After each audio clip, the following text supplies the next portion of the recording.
Jumpa lagi scan bersama Bung Firdaus Ilyas. Iya, berjumpa lagi kita, Bung Meldi. Setelah beberapa lembaga tinggi masuk angin, Bung Firdaus, ini giliran KPU masuk angin nih ya, karena udara mulai dingin, curah hujan juga makin besar ya. Jadi ya lagi influenza-influenzanya lah KPU. Nah, KPU mengumumkan tidak ada Hmm. debat cawapres ya, Bung Firdaus. Ini ada semacam agenda yang disembunyikan, Bung Firdaus ya, walau ini masih hipotesis oleh KPU, dan kita berharap yang seperti seperti ini dalam demokrasi, dalam pemilu ini dia harus kita lawan, Bung Firdaus. Ya, Bung Meldi, kemarin beberapa waktu yang lalu ya, KPU sudah mengumumkan secara resmi kira-kira jadwal debat untuk calon presiden dan wakil presiden. Itu ada 5 kali debat, sama seperti pengumumannya beberapa bulan yang lalu, di mana dikatakan akan ada 3 debat untuk capresnya, sementara 2 debat itu untuk calon wakil presiden. Dan kalau tidak salah beberapa bulan yang lalu juga salah seorang komisioner KPU mengatakan bahwa debat itu tidak semuanya akan diadakan di Jakarta, begitu ya. Nah, cuma beberapa hari yang lalu KPU meralat teknis untuk debat Capres 2024, di mana dikatakan tidak ada debat yang ansih itu yang antar cawapres. Jadi kalau kita berharap publik akan ada 2 kali debat cawapres antar Muhaimin, kemudian Mahfud dan Gibran, nampaknya itu tidak akan terjadi. Jadi debatnya masih mix, walaupun KPU mengatakan, ya nanti tetap ada porsinya berbeda, tapi sekali lagi tidak ada debat head to head murni antar cawapres begitu. Dan kemudian juga dilihat dari tempat lokasinya, KPU juga beralasan bahwa tidak akan ada debat di luar kota Jakarta, dan nampaknya semua akan diselenggarakan di Jakarta, Bu Meldi. Gitu. Nah, kalau kita lihat dari ini, maka ekspektasi publik ya, kita melihat kemungkinan kita tidak akan menemukan semacam pertempuran atau pertarungan yang sengit antar cawapres di masing-masing 3 kubu pasangan ini, baik itu antar di kubu Amin, kemudian Ganjar Mahfud, ataupun juga Prabowo Gibran begitu. Dan salah satunya yang menjadi pertanyaan publik adalah apakah ini juga mengakomodir keraguan-raguan gitu ya, atau memberikan semacam pengecualian untuk Gibran yang banyak publik mensinyalir gitu bahwa Gibran tidak cukup siap untuk melakukan debat sebagai seorang cawapres di dalam Pilpres 2024 ini. Dan ini terbukti dalam beberapa undangan terakhir ya Bu Meli ya, debat-debat event yang diadakan oleh baik itu ormas atau organisasi atau kampus, itu Gibran tidak hadir Bu Meli gitu. Alasannya karena ada kesibukan yang lain dan segala macam. Dan kemudian kalau kita lihat urutannya gitu ya, dan kemudian baru-baru pada akhir ini KPU meralat bahwa tidak ada debat murni antar cawapres. Dan itu menurut saya jelas-jelas menunjukkan bahwa KPU tanda kutip memberikan semacam privilege, semacam pengecualian untuk kondisi Gibran gitu. Dan jangan-jangan kalau kita katakan, jangan-jangan KPU juga mulai ada indikasi main mata atau disinyalir masuk angin, Bung Medi. Ini yang perlu kita coba lihat dan perlu kita ingatkan lebih lanjut, Bung Medi.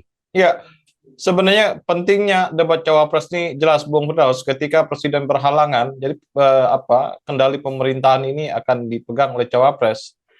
Kalau itu terjadi, kita harus mengukur kualitas cawapres kita ya, supaya itu masuk spek, Bung Firdaus, untuk mengelola Indonesia yang besar ini. Kalau kita tidak melihat pikiran-pikiran cawapres ini berbahaya sebenarnya, karena dia tidak bisa diukur kemampuannya, ya tidak bisa diukur ide-idenya, tidak bisa diukur visinya, atau ketangkasan dia berargumentasi. Ini kan jadi cawapresnya harus tangkas juga, Bung, jangan sampai pelongo-pelongo kan. Ini yang kita lihat dari masyarakat. Karena di Indonesia posisi cawapres itu penting ketika presiden berhalangan tetap. Iya betul. Jadi kalau kita lihat fungsinya nanti, posisi cawapres itu akan semakin strategis, Bung Meli. Tidak hanya sekedar ban serep, tidak hanya sekedar pendamping gitu ya, menemani seremoni seorang presiden, sementara eksekusi ataupun peran itu 100% di tangan presiden. Nah, ke depan itu cawapres akan memiliki porsi yang semakin besar. Baik itu ketika presidennya berhalangan, ataupun juga ketika dia melakukan kampanye, ataupun juga komunikasi tentang kebijakan pemerintah, tentang rencana-rencana pembangunan yang akan dilakukan pemerintah. Di situ letak strategisnya seorang cawapres. Dan saya yakin gitu ya, di dalam program kerja nanti, dalam pembagian pos-pos itu akan ada pembagian peran mana yang akan menjadi peran utama seorang calon presiden atau presiden gitu ya, dan mana yang menjadi peran seorang calon wakil presiden gitu. Nah, kalau seorang calon wakil presiden tidak memiliki kemampuan, tidak berani menghadapi melakukan komunikasi kepada publik, menyampaikan ide-idenya, gitu ya, maka kita bisa katakan bahwa dia tidak memiliki salah satu unsur atau syarat seorang pemimpin, Bung Meldi. Karena syarat pemimpin gitu ya, terlepas dengan bahasa yang sederhana, dengan yang terbata-bata atau apapun lambat misalnya, dia harus mampu melakukan komunikasi politik ataupun komunikasi kepada publiknya gitu. Dan kalau itu menjadi handicap atau keterbatasan seorang Gibran gitu, maka bisa jadi publik bertanya-tanya, jangan-jangan juga Gibran ini selain tadi persoalan legitimasi gitu ya yang dipertanyakan publik, dia juga memiliki ketidakmampuan yang lain, terutama komunikasi politik atau komunikasi pembangunan begitu. Walaupun jauh-jauh hari misalnya kita lihat beberapa pendukung dari kampanye Gibran gitu ya, tim kampanye mengatakan bahwa Gibran itu sudah punya pengalaman di kota Solo begitu ya, sudah punya pengalaman dalam pemilihan pilkada wali kota Solo. Nah pertanyaan kita, Indonesia bukan Solo gitu.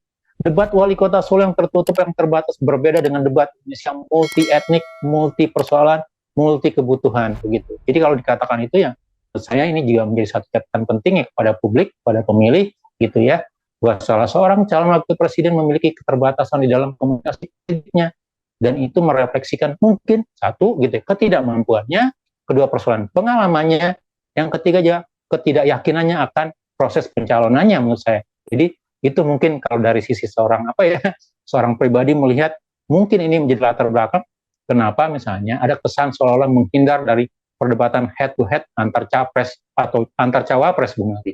Dari sejarah panjang bangsa Indonesia, Bung Firdaus, tidak ada wapres Indonesia yang tidak pintar bicara atau berkomunikasi dengan baik gitu ya. Jadi kalau kita telusuri satu persatu, ya biasanya kalau di level tentara memang dibiasakan tidak berbicara ya. Tapi di level sipil semua wapres kita yang ya latar wapres-wapres kita semua jago bicara. Nah ini kalau kita tidak bisa uji di uji publik atau dalam debat nantinya, ini kita seperti nggak bisa ngukur nih orang ya sejauh mana pengetahuan dia terhadap masalah-masalah, pengetahuan dia terhadap bangsa ini, dan pengetahuan dia bagaimana dia mengelaborasi masalah dan membuat keputusan-keputusan atau memberikan alternatif-alternatif penyelesaian di bangsa ini. Karena peran pentingnya cawapres di Indonesia itu sangat-sangat besar gitu ya. Dan dia secara informal, Bung Firdaus, dia adalah teman diskusi yang intens dari seorang presiden, Bung Firdaus. Iya betul, Bung Adi. Jadi kalau kita lihat juga komposisi antara Prabowo dan Gibran ya, Prabowo pasti akan nanti memiliki keterbatasan dalam mobilitas, Bung. Saya meyakini itu, begitu ya. Tidak akan banyak mobilitas. Jadi kalau kita berharap Prabowo akan bisa selincah Jokowi, tidak, tidak akan, pasti berbeda, begitu. Karena apa? Paling tidak dari faktor umur, usia, begitu ya, itu.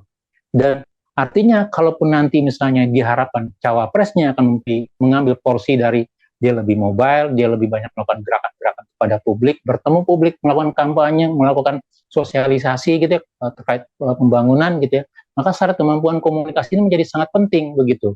Nah, kalau pendekatan pembangunan hanya dari sisanya apa seperti pendekatan di Solo selama ini gitu ya, hanya bisa diselesaikan. Oh ya, nanti kita akan berikan kartu ini, kita akan berikan misalnya insentif ini, tanpa ada reasoningnya, tanpa ada misalnya planning-planning yang disampaikan kepada publik gitu ya. Ada sesuatu dalam sistem pembangunan kita yang putus begitu. Dan ini yang menurut saya juga harus menjadi catatan kita gitu. Dan saya berharap PKPU terkait debat cawapres, karena itu dimandatkan dalam undang-undang pemilu ya, Bung Meldi ya, harus ada debat antar pasangan gitu, termasuk untuk cawapresnya. Dan PKPU mentekniskannya gitu. Dan teknis debat untuk capres atau Pilpres 2024 ini berbeda dengan Pilpres 2029. Padahal kalau kita lihat gitu ya, dalam debat 2029 itu yang salah satu menjadi daya tarik publik terhadap masing-masing pasangan begitu. Jadi kita berharap masih ada kesempatan untuk menguji tidak hanya calon presidennya, tetapi juga calon wakil presidennya begitu. Sehingga ketika nanti kita masuk pada bilik suara dalam proses pemilu, kita akan bisa memilih kira-kira mana yang paling baik, mana yang bisa menyampaikan ide-idenya dari hasil debat, dari hasil sosialisasi, dari hasil kampanye, dari rekam jejak, dari nilai etiknya. Dia adalah pilihan yang terbaik didapatkan oleh publik, Bung Meldi. Ya, sebenarnya seandainya KPU membuat aturan seperti itu, kita menunggu inisiatif dari Gibran. Jadi Gibran ini dengan aktif gitu ya diundang diundang kalau sama TV ya datanglah gitu ya, supaya masyarakat juga tahu sejauh mana dia punya kemampuan intelektual. Dan selama ini saya lihat indikasinya Gibran jarang sekali di TV ya, dia nggak sering, jarang dia mengutarakan ide-ide besarnya Gibran ini di TV. Saya kira ini udah waktunya Gibran untuk membuka pikiran-pikiran atau memperlihatkan bahwa pikiran dia, intelektual dia itu sangat mantap ya, sangat canggih gitu ya. Sehingga kalau KPU tetap nggak ada cawapres, alternatifnya adalah Gibran diundang lebih banyak sama TV-TV dan Gibran bersedia hadir, Bung Firdaus. Iya, itu mungkin dalam sisi bagaimana sebagai wahana untuk atau media untuk menyampaikan ide atau pemikirannya, Bung Meldi. Tapi dalam konteks satu yang kita jadi persoalkan memang gitu ya, bahwa dalam desain formanya gitu ya, bahwa ya PKPU atau KPU coba memberikan semacam privilege kepada pasangan tertentu begitu dengan mentiadakan segmen debat antar cawapres begitu. Dan yang kedua memang kalau kita lihat dari sisi apakah juga Gibran nanti akan menyampaikan dalam momen-momen antar masyarakat atau televisi atau media gitu atau ormas manapun yang mengundangnya gitu ya, berani melakukan head to head dengan pasangan yang lain gitu ya. Ya kita juga berharap seperti itu. Artinya apa? Selain dari debat formal disediakan oleh KPU oleh penyelenggara itu, kita juga berharap nanti baik itu pasangan presiden dan wakil presiden gitu ya, semakin banyak menyampaikan idenya, bukan hanya menanggapi, nggak usah ditanggapi, nggak usah diperpanjang, nggak usah diapa misalnya. Padahal kalau kita lihat dalam beberapa dialektika misalnya kritik terhadap pembangunan, terhadap Jokowi ataupun juga program Prabowo Gibran, itu seharusnya ditanggapi, bukan dikatakan itu tidak perlu gitu ya, sesuatu yang lebih terkesan menghindar, Bung Meldi, sesuatu yang mengatakan bahwa dia tidak punya solusi juga mungkin begitu ya, lebih mengedepankan seolah-olah berjiwa besar menurut saya begitu. Padahal bisa jadi memang tidak ada gambaran yang betul kira-kira bagaimana menanggapi atau menyelesaikan persoalan ini. Dan itu menurut saya disayangkan begitu ya untuk seorang calon pemimpin begitu. Jadi kita berharap ya artinya dalam event apapun gitu ya, terutama oleh KPU nanti gitu, kita bisa melihat kira-kira menakar sebaik mungkin, menilai seutuh mungkin apakah masing-masing pasangan ini layak untuk dipilih begitu ya. Apakah nomor 1, nomor 2, atau nomor 3, Bung Nedi? Ya, sebenarnya kita udah lihat indikasi Bung Firdaus di Solo kemarin juga dia terpilih jadi wali kota, pun nggak ada debat ya. Kosong ya, nggak ada debat ya. Betul. Nggak ada debat. Ini memang udah sebuah rencana-rencana yang saya kira tidak baik buat publik kalau debat ini memang hilang sama sekali, karena publik nggak bisa ngelihat di mana nih keunggulannya. Kalau ada kekurangan ya publik berhak mengkritik itu, Bung Firdaus.